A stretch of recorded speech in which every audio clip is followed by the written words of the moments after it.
Hi everybody, DJ Yoakley here with a very special Coach's Corner here at YSN Studios. We appreciate you tuning in, but we also appreciate the man who is joining us right now, the second-year head coach for the Sebring Trojans. It is Matt Seidel. Matt, how we doing, brother? DJ, I'm doing good. Thanks for having me in. Absolutely. Thanks for making the trip. I Absolutely. know a couple flight delays and you finally made it in, but Yeah, it seems like all the road work's going on right now.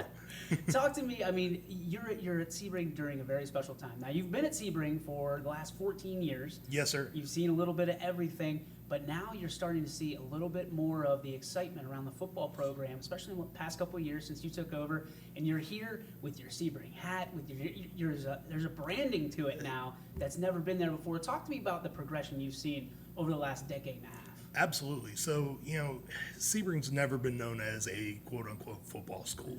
It's always kind of been a basketball school. And when my staff and I got there, luckily there had been some groundwork laid. I was lucky enough to be able to be on the staff and coach under Scott Springer, and before that, Jay Brophy actually gave me my start with the program. But to come back to a school that I played at, that I graduated from, my dad played there and graduated from there. It's been really cool to, just get an opportunity to come back and try and build on the success that they had. But you're right, it's about building a brand. It's about trying to get the kids to buy in, and it's really about, just pulling for our community as a whole. When you look at the list of names that have been through that school, and especially over the last 14 years, Sure. you've seen the numbers go up and down and up and down and never really plateau until the last couple of years. Talk to me about the difficulty of a small school and being able to, as you said off the air, kind of recruit your own hallway. That's right. We looked at one point, and we're about the seventh smallest school in the state of Ohio that fields football. And I'm really proud of the fact that through all the ups and downs, through everything, they've been able to keep it an 11-man program. I look at places like Zanesville that's gone the 8-man route here in the last couple of years after being a playoff team 2 years before that. And we've always wanted to make sure that we were able to field a football team. And there have been years where honestly it hasn't been pretty. There were years that I can remember being on the field when I was in high school, where it was like, what are we doing here, when we were playing, the top dogs, the Palestines and the Crestviews in the old TCL days. But we feel like we're in a really competitive league now, a league that honestly I feel like it's on the rise. When you look at Springfield making it to the state championship game last year, and all the success that Sean's having over there, the success that Western Reserve has had. When I was in school, we played Western Reserve every year for who was going to get their only win of the season. We're selling our kids on, hey, if they can do it, we can do it too. But you're right, it's about recruiting your own hallway. I'm not going out and trying to steal kids from other districts or anything like that. If they see the excitement and they want to be a part of it, great. If not, hey, good, stay at your own school. We're going to recruit our own hallways. We've got a lot of athletic kids. We've got a lot of great kids. And we're just going to try and pull them out and see if we can't, adjust our scheme and adjust our system to fit what they do best, and get them in a good competitive spot. So you know as well as I do that the best recruiters are the ones that are playing underneath you. So when you look at that, what are the kids saying about the program now? Because I see it on social media. Yeah. I've interviewed a couple of your kids. They're excited about the program, and that is kind of starting to go into other districts, and the kids are saying, what's happening over at Sebring? Is that kind of the goal of this? We're feeling a lot of that happening right now. And, I'm a social media junkie, for better or for worse. And so I see a lot of it. And honestly, it makes me really proud of the work that my staff is doing, because when I hear from the kids that it just feels different. There's more of a culture there. There's direction. It feels like football. I think the thing that makes me the proudest is when I walk out in the community and I hear people say, man, that looks like football. It makes you kind of step back and remember where it was and the direction that we're kind of heading with it. And it's an exciting time to be a Sebring Trojan. I mean, the kids are buying in. What was the most difficult part of raising the flag again from Sebring? You came in, the direction was still going the right way, but you had a heavy lift ahead of you, and I think you knew that. What has been the biggest challenge for you so far? Yeah, so couple of small classes there I know 2 years ago, maybe 3 years ago now, the senior class only had 6 total boys in it. It was a class of like 38, but only 6 of them were boys. So that creates all kinds of unique challenges. When you're talking about trying to have a roster that's somewhere, ideally for us, right around 30 is where we want to be. Anything over that is like icing on the cake for us. But when you're talking about a couple of classes that maybe have between 6 and 15 boys in it, you have to hit a high percentage of your recruits in your own hallway to be able to get to that number. And so when I look at like the percentages of boys that are actually playing football for us, that's what gets me excited about where we're going, because we're looking at hovering right around somewhere between the 40 to 50% of the boys in the high school playing football mark. I think if you talk to some of the other coaches at some of the bigger schools, they'd kill to have numbers like that. Yeah. Absolutely. So let's address the gorilla in the room, so to speak. Sure. Is this fall. There's a Yep. lot of things up in the air. As we sit here right now, we don't know what's going to happen. We're planning for a football season in the fall. We're but hoping for sure. We're hoping, fingers crossed. But you get this excitement, you get the momentum, so to speak, heading towards your program, and then you start battling challenges that are outside of your control. You're right. How do you kind of keep people excited, keep your kids excited, keep your parents excited about the season to come? So you're absolutely right. Uncertain times, not sure what's going to happen. Got some excitement built, and we're trying to keep that. So what we've sold the kids on this offseason is the same thing we're selling them on with the football program. Control what you can control. Do your job. Don't worry about anybody else's job. And we're going to put our heads down and work until somebody tells us, hey, quit doing that. So that's been our philosophy, and luckily it's worked out really well from us. When I took over last year at the June mark, we were probably averaging somewhere between 9 and 12 kids at workouts. When we were finally able to open back up in the second week of June this year, we kicked off with 24 kids at the weight room. And we broke them into the small groups, followed all the guidelines that we were given. We hit a high water mark this summer of 31 kids at workouts. Wow. And it's just it's taken off. But the other thing that we've done is we've tried to create some buy-in with all of the sports programs in the school. And so we didn't just limit our workouts to, hey, this is a football workout. We opened it up to everybody. So we had basketball players, we had cheerleaders, we had volleyball players that were all coming to our workouts and saying, hey, I want to be a part of that. And if they stuck around for long enough, we'd throw them a Trojan football t-shirt. That's or a pair of shorts, or whatever it is. Just the little stuff that you can do to keep the kids motivated and keep them excited about where it's going when we really don't know where it's going. Branding is very important to you, and obviously you're giving away those t-shirts, and you're letting everybody kind of have a piece of it. Be a piece of Yeah. what is happening. When you include the other sports, they feel like they know the football players a little bit better and see what they're going through, and they feel like they're part of the journey. Is that something that you knew going into it, that hey guys, if we get the entire community involved, that everybody kind of lockstep together, moving in the right direction, we can do something special here in Sebring? I think that's a lot of it, because I grew up through the tail end of the golden era of Sebring basketball. And I remember, going to playoff games over in Struthers for the tournament, and the standing joke was the last one out of town turn off the lights, because everybody was there and everybody was bought in, and the bleacher creatures from the Old Brook gym days. That's kind of the feel that we're trying to bring to the football program now is, hey, this is one big family.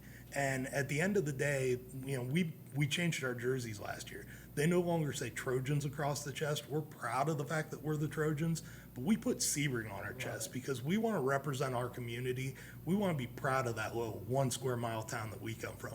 I love that. That's going to be the soundbite of this interview. I love it. The one thing that you said to me before this interview started was there was a very special message to your kids right now, that when you think about it 5 years down the road, they can do something special. They can come back as a team and be honored. I mean, take us through what exactly you said. I didn't want to spoil too much. Absolutely. But take us through what you said and kind of how you saw the wheels start turning for them.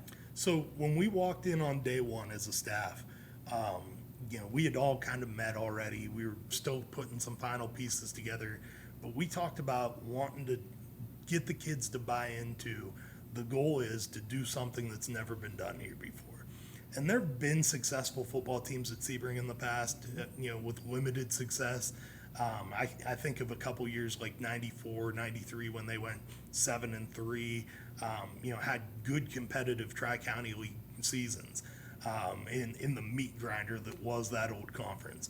But we decided that our message to the kids was going to be, we're going to shoot to make the playoffs for the first time in school history. And we got a lot of the side-eye looks when we said it for the first time, and guys that kind of went home and maybe told mom and dad said, that's pretty unrealistic, especially with a first-year guy. But the kids, the more we talked about it, and the more we explained to them, hey, listen, that athletic hall of fame that you walk by in class every day, because it's right out there in the hallway for you to see. 5 years from the time that the first team makes the state playoffs, I guarantee you they'll be elected to the Hall of Fame there at Sebring. And how cool would it be for you 10, 15, 20 years down the line when you're married, you got a wife and kids, you're coming back to watch a game or maybe coming back for a homecoming or something like that, walking down the hallway and pointing to your kids and saying, that's me, I was part of that. We did it. We were the first ones. And you could kind of see it click for some of them last year.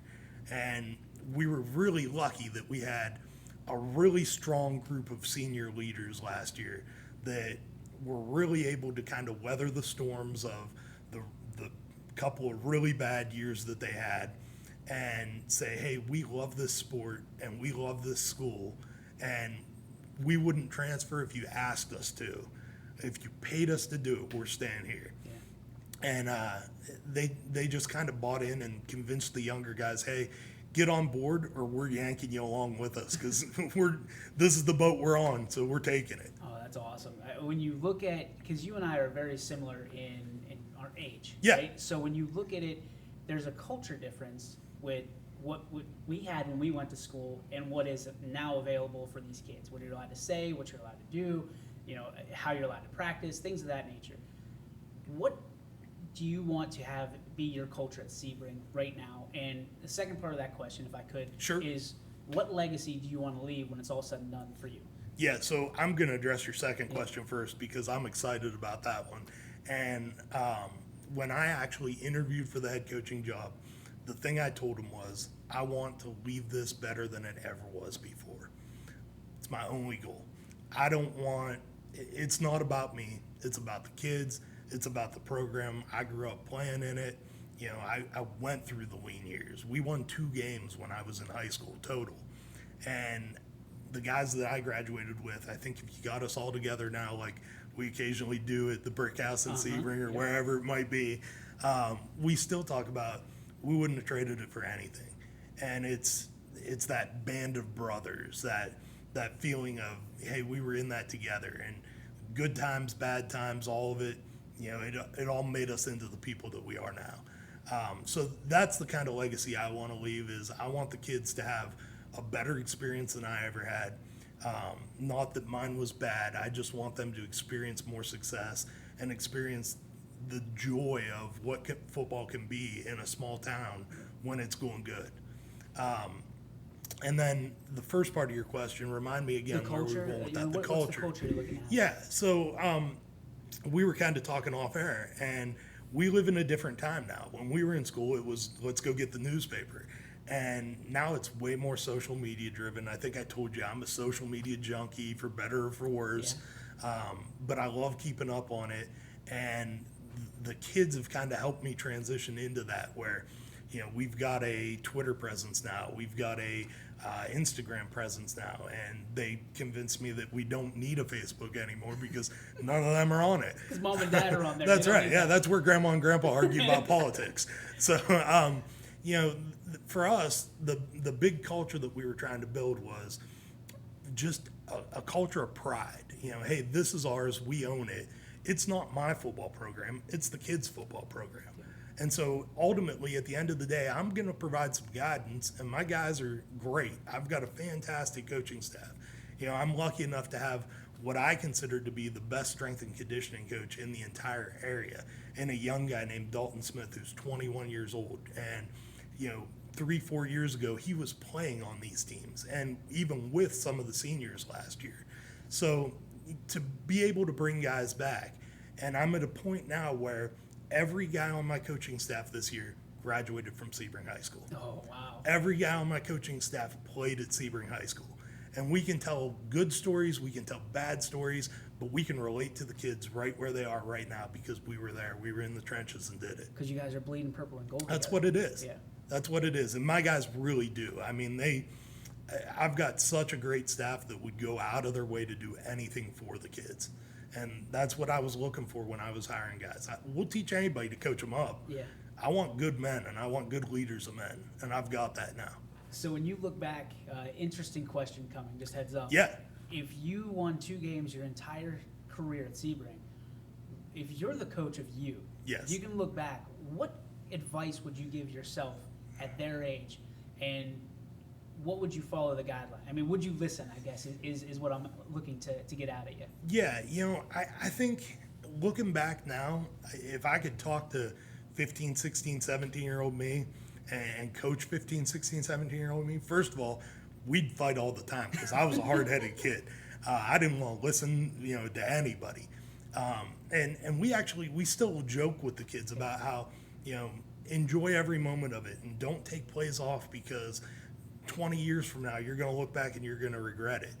I think I would have preached to younger me taking it more seriously in the off season, being more involved with the hardcore workouts. And yeah, it probably sucks in the moment, but at the end of the day, when you get a chance to win a game on a Friday night, there's not another feeling like it. And we were lucky. We had a kid last year that was a basketball kid, very much a basketball kid. Jay Connor, my tailback. And, he was probably one of the best point guards in the area. Just a really smart basketball player. But we got him to come out for football last year. He had played for me when he was at the younger levels. And after one of our wins, we were talking to him, and I said, Jake, winning a basketball game or winning a football game is nothing like it. Really? Absolutely nothing like it. Wow. Just that thrill of it and coming back home and ringing the victory bell. And we were lucky enough that our first win was at home last year. And so, the community just went nuts because it had been a couple years since getting a win. And I think they were finally turning the lights off in the stadium and kicking people out at about 11:30 at night because nobody wanted to leave. That buzz was just in the air. So, we told them, hey, if 2 times last year it was that much fun, imagine what 5 times or 6 times or 8 times this year would feel like. And that's where we're heading. I love it. So what's the biggest thing that you learned in your first year as head football coach at Sebring? I guess that's a nice question because there's so many things you can take away. You know so much about the program. You're right. But what is the biggest thing that you learned about yourself and your program for heading into this year? So I think the thing that I learned right away, and I had seen this in other coaches that I was lucky enough to work with, the Jay Brophies and the Scott Springers, I've got to keep my composure a little bit more. I think, from talking to you, we've kind of decided that I'm a little bit of a passionate guy, A little bit. especially when it comes to, my kids and my school. I lost my cool a couple times with some officials last year. Yeah. And at the end of the day, when you're the guy in charge, you got to kind of take a step back and say, is this the right thing for the kids? And sometimes it is, and sometimes it isn't. Yeah, you're the CEO of That's the Sebring right. Trojan football team. And how you represent yourself, it will trickle down to how they represent themselves. Yeah, and I want not only for our community to be proud of the product that we put on the field, I want them to be really proud of the product that we produce when the young men walk outside of the school and when they become members of the community. Yeah, you want them to be proud of wearing that Letterman jacket, Absolutely, right? That's yeah. the one thing is you don't want them to think about, okay, do I wear my Letterman jacket tonight because I'm going to a basketball That's game right. to wear football, or do I want to wear my jacket I got for Christmas? You want them to always wear that Letterman jacket and be proud of where they're from. Yeah, we want them to really feel like, hey, I can wear this proudly no matter where I go. Yep. hopefully they're not wearing it years after. I mean, That's right. they could, Yeah. but it's kind of a weird thing still. That's a situation you learn in college. And you go, well, and that's one of our goals is, when we came in, one of the ways that we want to help our kids is, there's a lot of opportunity to play college football. We want those guys to be able to go get a college Letterman jacket and wear that proudly for the next 4 years after they graduate from us, and be able to come back and tell the younger guys, hey, it started here. The success that I'm having at the college level, the ability to go get my education and, do better, that came from the things that I learned here in the football program. and I know a very proud moment for you was when your quarterback graduates. He goes to W&J, which is a very prestigious football school, known very well in the President's Athletic Conference. When you look at the strides that you made in year one, now obviously your fingerprints were on it before, but you had a lot to do with how things went in his senior year. The pride that comes with that, how much, I mean, it's got to get you emotional a little bit, right? Oh, it definitely does, DJ. And honestly, that one was really special to me because Zane is my nephew too. Oh, wow. Yeah. And so I actually started with that group of seniors when they were in third grade at Little Trojans. I got a call from my sister one day, and Mike Saru, great guy from our community, had been their coach the year before, and he got deployed to Afghanistan, and they couldn't find anybody to coach the program. I had been with Jay Brophy at the varsity level the year before, and she said, look, your nephew loves football. If you don't come coach this team, they're not going to have a season. And so at that point, I jumped in with those kids, and every year I moved up with them all the way. We went through Little Trojans from third grade until sixth grade. Then I moved into the junior high level with a guy named Bob Weekly, who's been a staple in Sebring sports for a long time. And then their eighth grade year, I became the head junior high coach. And then their freshman year, I was back to the varsity level with them again. So I really got a chance to see all those kids. And it's not just Zane, it's all 8 of those seniors. Even, Dane Harshman was a move-in last year from Indiana, but his family grew up in Sebring. They've got purple in the blood too. So getting all of them together one last time and getting to be with them for their senior year, it was really special. But we're super proud of Zane. We're excited to see what the future holds for him. There's going to be a lot of competition in that quarterback room next year. Yeah. They brought in the kid from Louisville, the kid from Perry. Oh, wow. It's a who's who of football players over there right now. We're excited that, Coach Sirianni's got that program, as one of the most respected D3 programs in the country right now. When you're stepping up to scrimmage a Mount Union every single year, you're on the right track. That's it. High tide raises all boats, right? That's what it is. Yeah, you want that competition so everybody gets better. You see everybody's best game, and you get everybody's best. So hopefully Zane is able to punch his ticket this year, but we know he's going to do good things there. So. Yeah, we hope so too. And he's a smart kid. The thing I think I'm most proud of that group is of our 8 seniors last year, we had the valedictorian of the class in Jay Cunner, the salutatorian of the class in Zane, and then we actually had 4 kids in the top 10 of their class last year. So true student athletes. They're getting, and they get so annoyed because they hear from me all the time that the dictionary is the only place where athlete comes before student, and they laugh, but it's apparently stuck with them. And we're real proud of that. We're proud of the fact that, those top 2, they're both going on to the medical field. If they put everything that they've got into the medical field side of it, that they put into their athletic careers and their high school careers, we're going to have a cure for this coronavirus in no time.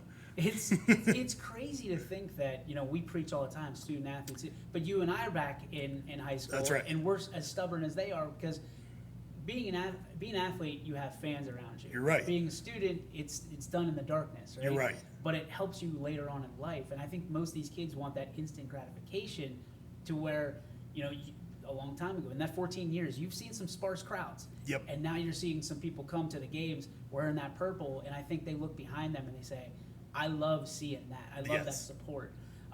So from that standpoint, I'm interested to ask you this next question because this will be your first year on YSN with the MVAC. Do you feel that being on YSN and having your games streamed and having your kids out there and promoted through our service is going to help your program in the long term and the short term? You know, I really do, and I can't tell you how excited we are to be part of the YSN family now. You know, it was one of the things that I had looked at, you know, over the past couple of years here and gone, man, you know, they've got something going down there, and we really need to find a way to be a part of it. Exposure for our guys is always a big thing for me, and coming from a small school that's kind of landlocked there in the south west corner of Mahoney County down there, it's tough. We're surrounded by a lot of, you know, the Stark County just over the border there for us, where, you know, the Alliances, the Canton McKinleys, the big programs are getting a lot of the attention from the news media over there. And we've got great kids. I've always wanted them to get the attention that they deserve. The other thing that really blew me away when I took over the program was how active on our school's Facebook sites the alumni from all over the country are, and how they still check in. Hey, how's the football team doing? How's the basketball team? You know, is this teacher still there? You know, who's running things now? And you know, it was really cool to see that people from as far away as California, the Carolinas, they're still very invested in their hometown and making sure that, hey, what do you need? Can I send something? We had a guy this summer that sent a couple of gift cards so that we could get bottled water for the kids. And he was like, hey, I want to help out. You know, like I played football there in the 70s, and I really kind of want to help it out. So we're excited about that. We're also excited about, you know, with our partnership with you, we've got some prime matchup games that we've worked for a long time now, and a lot of credit goes to our athletic director and to our administration for working so hard to get some of these traditional rivalry games back. The one we're most excited about is the week 1 opener against Letonia. Yep. That game has actually been played over 100 times. Wow. And we found a traveling trophy last year in the corner of an old storage closet, and Coach Julio was great. He was like, yeah, let's bring it back. Let's do it. So we've now got a traveling trophy for that game. We've scheduled it every year now for a 6:30 kickoff on Thursday so that it's the first game in the state of Ohio. And I promote that to our kids. Hey, you're the first game in the state. The season kicks off when Sebring football kicks off. And they love it. So we're really excited to be on board with you. We're looking forward to great things with your platform, and we hope that we can grow right alongside of you. We appreciate that. We will have that game kickoff 6:30 that first Thursday. We're over the moon excited for it. It's going to be our featured game naturally on that Thursday. Absolutely. You'll have a few other games with you. Yeah. We're still working on the schedule, but obviously I think myself and Steve Leslie will actually be calling that game. Oh, that's awesome. We're thrilled to be at your dojo too, right? Right in our house. Yeah, you're going to be at the home of the Trojans. Good old Schaefer Davies Stadium. So we're thrilled. The last question I have for you, a little bit more personal, is you are seen as a role model to so many of these kids over the last 14, 15 years. Who is your role model? Where did you learn your kind of style? And who do you look to for kind of advice when you need it? Yeah, I think, you know, so I've been lucky. I've had a lot of great men to kind of look up to. And, you know, for me, that question always starts with my dad. You know, my dad is an outside sales rep. He's a 1099 guy, no salary, just kind of out there grinding every single day. And, you know, growing up, we were never an upper class family by any stretch of the imagination, but we never went without. I don't think, if it was something we needed, we never heard, no, we can't do that. You know, so to see his work ethic and the way that he just drives hard every single day, you know, that's something I've always kind of strove to be like. You know, I want to have that kind of work ethic. The other guys that come to mind immediately are the guys that I grew up looking up to. You know, the guys that were maybe juniors and seniors when I was in middle school or elementary school. I think of, you know, basketball guys like Ryan Snyder, football dual sport guys like Matt Waite. You know, guys that are in that athletic Hall of Fame at Sebring, guys that you know, really put their footprints in the programs that they were a part of. And then obviously when you grow up as a basketball guy in Sebring, you look up to Rick Brook, you know, a living legend, a guy that, you know, really did things with small school basketball that were unheard of. I think over the course of his career, the most unreal stat is never had a losing season while he was at Sebring. They were 500 or better every single year. You know, the ability to get to the state finals 2 times in his career at such a tiny school, it just proves that we've got athletic kids. We've just got to figure out how to get them out for football and leave that kind of a legacy. You know, those are guys that I really looked up to growing up. Love hearing that. You are on your way, my friend, to having, I think, going to be a successful year. With love, I can't wait to rock the purple I appreciate alongside you. We're excited to have you on board. We're excited to have you personally. You and I will be talking every week during our coaches' corner. I'm looking forward to that. Yeah. I can't wait, and believe me, I won't make you drive all the way to East Palace. Oh, that's We'll all right. Hey, I'm always happy to make the drive. I'm an outside sales rep, so Yep. by nature, I'm on the road all the time. You know, an East Palestine drive, I get to come back down memory lane. I think I was telling you off air, I grew up down here. You know, we had family reunions.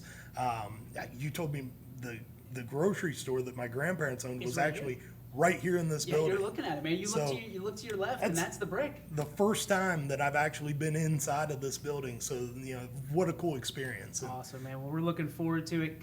Congratulations on last year. Thank you. We're looking forward to your growth in years to come. Thank you for taking the time, and obviously, good luck this season. Thanks for having me, DJ. We're really excited to be part of YSN. So we'll look forward to seeing you soon. That is our Coach's Corner with Matt Seidel. Make sure you tune in each and every week over, the next 10 weeks or so, whenever football gets started here for Sebring Coach's Corner. We'll see you next time, guys.